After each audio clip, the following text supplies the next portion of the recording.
Ya, oke teman-teman, sekarang saya sudah bersama Kompol Arman Sahti, Kasih STNK Samsat Polda Jabar. Untuk layak operasional kendaraan di jalan raya harus dilengkapi dengan STNK. Pembuatan STNK hilang, kalau STNK hilang sebenarnya simpel saja. Oke teman-teman ya, jadi tidak seribet dulu, kalau sekarang lebih mudah ya Dan ya.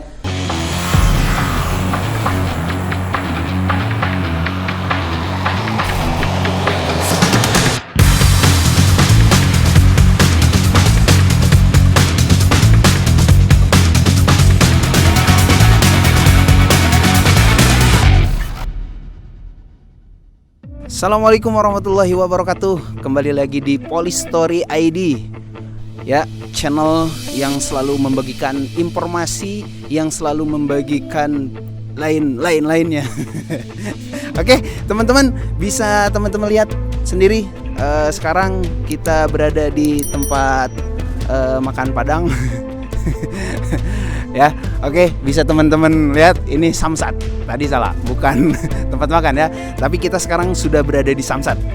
Ya, di video-video kemarin kita sudah membahas tentang bagaimana caranya pembuatan SIM yang hilang, kemudian juga cara untuk memiliki SIM, yaitu dengan cara membuat SIM bagaimana dari tahapan-tahapan, dari mulai tahapan pertama sampai terakhir. Dan sekarang kita akan membahas bagaimana mekanisme pembuatan.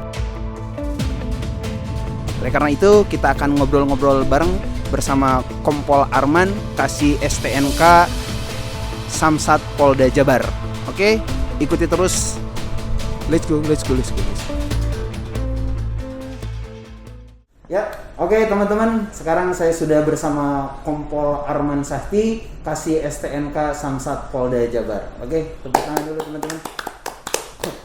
Komandan, apa kabar? Baik, sehat Mas Bubun dan teman-teman Polistory. Selamat siang. Assalamualaikum warahmatullahi wabarakatuh. Alhamdulillah.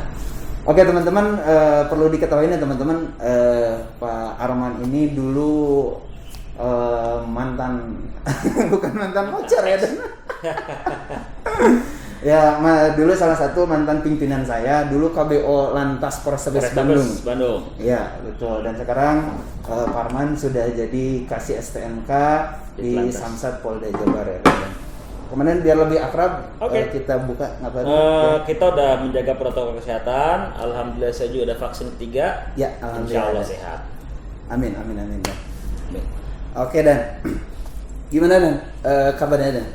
Alhamdulillah kabar baik, tetap dengan rutinitas biasa, melaksanakan pelayanan tugas pokok di Rekiden Ditlantas Polda Jabar. Selain melaksanakan tugas-tugas fungsi selaku pembina fungsi kejajaran wilayah hukum Polda Jawa Barat dan tugas operasional sehari-hari melaksanakan tugas pelayanan Rekiden. Ada bedanya nggak Dan? Dulu kan di Tabes nih di wilayah. Kemudian juga kan kemudian pernah jadi Kasat Lantas Polres Purwakarta, terus Kasat Lantas Polres Karawang. Ya. Ada bedanya nggak Dan? Karena dulu kan di wilayah, kalau sekarang mungkin pusat lah ya Dan ya. Semuanya sih berkaitan dengan karakter wilayah ya. Kalau kita di Polrestabes itu di dinamika operasional yang cukup tinggi karena memang sih aktivitas masyarakat baik sebelum pandemi maupun sekarang pandemi juga. Ya aktivitas masyarakat setiap hari itu pasti tetap ada. Jadi dinamika operasional lapangan. Kalau jadi Kasat lebih kepada tataran kebijakan di lingkungan Polres. Kemudian untuk saat sekarang yang menjadi tugas staffing sekarang ya, staff pembantu pelaksana Pak Direktur dan Pak Kasubdit Rekiden untuk melaksanakan tugas pelayanan khususnya di Rekiden dan di pelayanan STNK. Pelayanan STNK. Oke. Berarti itu semua ya Dan ya? STNK roda 2, roda 4 katanya semua ya Dan ya? Memang berkaitan dengan layak operasional. Kan kalau kita kehadiran Polri Rekiden kan adalah untuk memberikan kepastian hukum terhadap pelayanan kepolisian. Nah, pelayanan kepolisian ini dalam Rekiden produknya adalah STNK dan BPKB. Untuk layak operasional kendaraan di jalan raya harus dilengkapi dengan STNK. Kemudian untuk legalitas kepemilikan, untuk kelayakan kepemilikan itu dengan dilengkapi dengan BPKB. Sesuai dengan amanah undang-undang. Iya. Berarti berkaitan juga dengan Gakum ya Dan. Tadi kan legalitas secara hukum. Berarti kalau misalnya ada pengendara yang memang STNK-nya sudah hilang atau tidak ada, mungkin itu bisa terjerat secara undang-undang lalu lintas. Karena sesuai dengan di bunyi undang-undang sendiri bahwa setiap kendaraan yang beroperasional di jalan raya wajib didaftarkan. Wajib didaftarkan dalam hal ini kan wajib hukumnya memiliki STNK yang sah. STNK berlaku selama 5 tahun dan setiap tahun wajib untuk dilakukan pengesahan. Oke. Ya, Dan.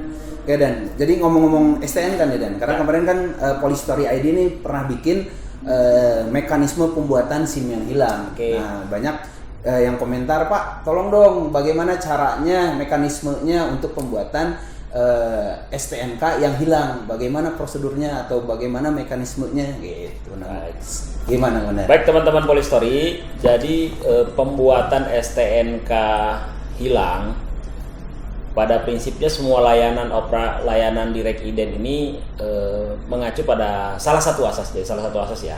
Adalah prinsip kehati-hatian. Kehati-hatian dalam rangka kita tidak bisa memberikan produk dokumen dalam bentuk sembarangan, tentunya melalui ada SOP, ada syarat tertentu.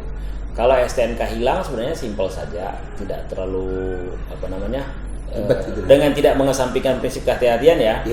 Yang pertama adalah laporan kepolisian. Laporan kepolisian bahwa barang atau STNK-nya tersebut hilang. Ya, lapor sih di mana, di Polsek atau di Polres di mana barang tersebut hilang.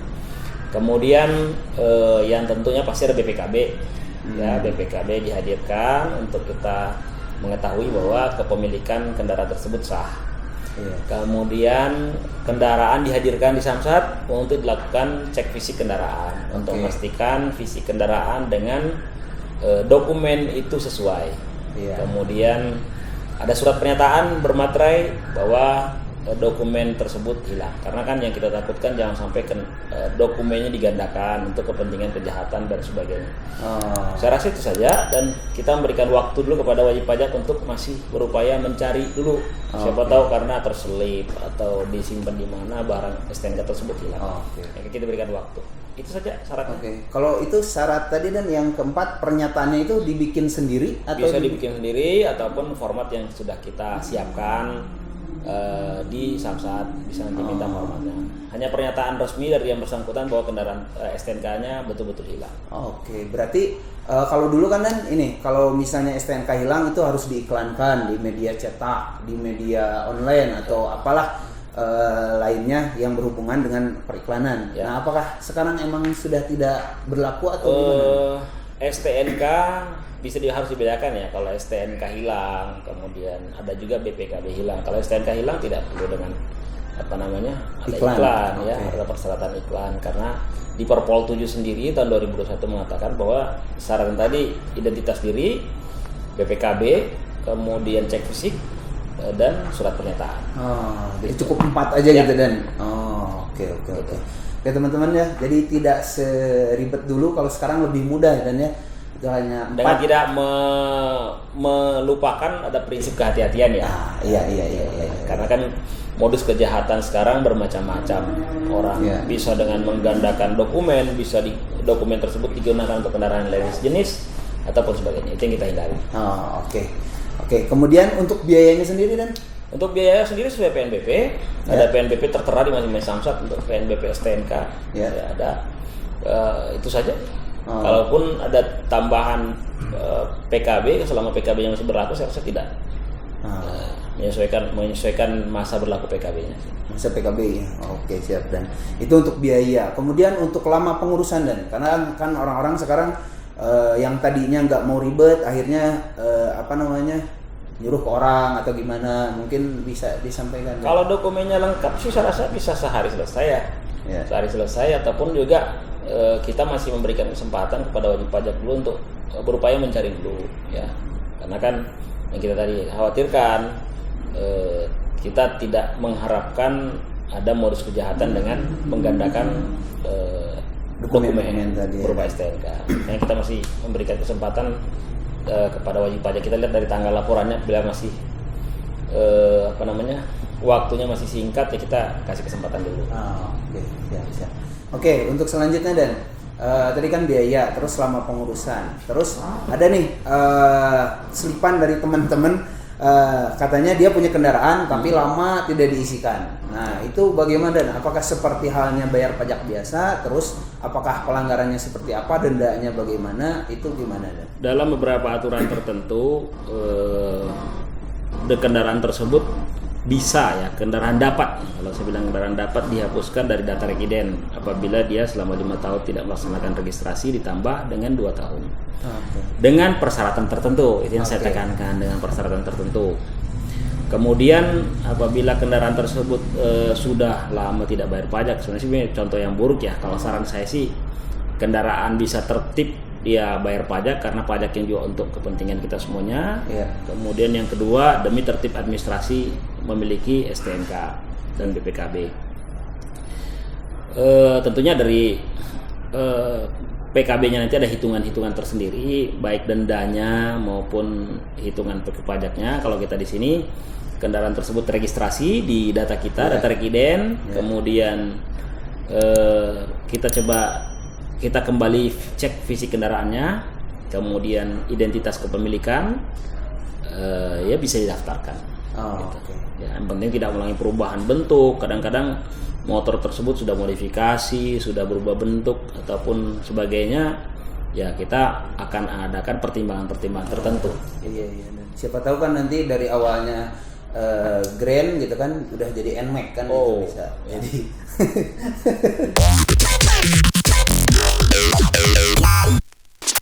sekarang sudah ada signal ya, Samsat Digital Nasional, bahwa pembayaran dan pengesahan STNK sekarang bisa melalui aplikasi Signal namanya, Samsat Digital Nasional, dan ini berlaku secara nasional. Mengingatkan untuk kepada seluruh pengguna kendaraan ataupun wajib pajak agar selalu tertib administrasi di dalam menggunakan kendaraan bermotor di jalan raya, memiliki SIM, STNK yang sesuai dengan ketentuan, berlaku selama 5 tahun dan setiap tahun wajib disahkan.